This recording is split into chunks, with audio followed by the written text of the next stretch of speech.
বাংলাদেশ মিয়ানমারের সীমান্তবর্তী এলাকায় বিশেষ করে বান্দরবানের নাইখাংছড়ির বিভিন্ন পয়েন্ট এবং কক্সবাজারের উখিয়া ও টেকনাফের বিভিন্ন পয়েন্টে প্রায়ই ঘটছে মাইন বিস্ফোরণের ঘটনা। মিয়ানমারের রাখাইন রাজ্যে চলমান সংঘাতময় পরিস্থিতিতে মাইন বিস্ফোরণের ঘটনা বেড়ে যাওয়ায় সীমান্তবর্তী জনগোষ্ঠীর মধ্যে আতঙ্ক ও উদ্বেগ বেড়েছে।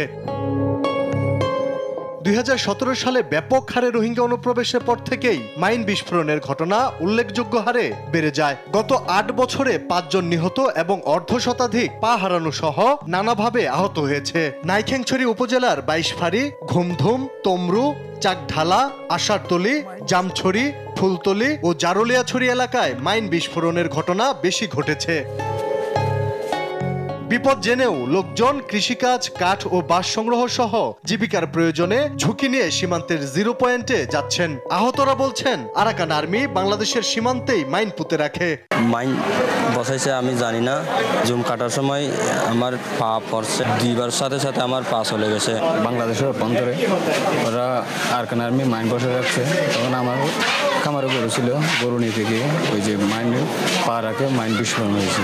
জিরো পয়েন্টে আমি গরু ওখানে গরু গাছ আছে, আমরা গরু সাইডে গরু ফেরে আনতে গিয়ে কি ওখানে যে কাটার তারে বেড়ার এই পাশে ওখানে মাইন ফুটিয়ে দিয়েছে, আমরা জানি না।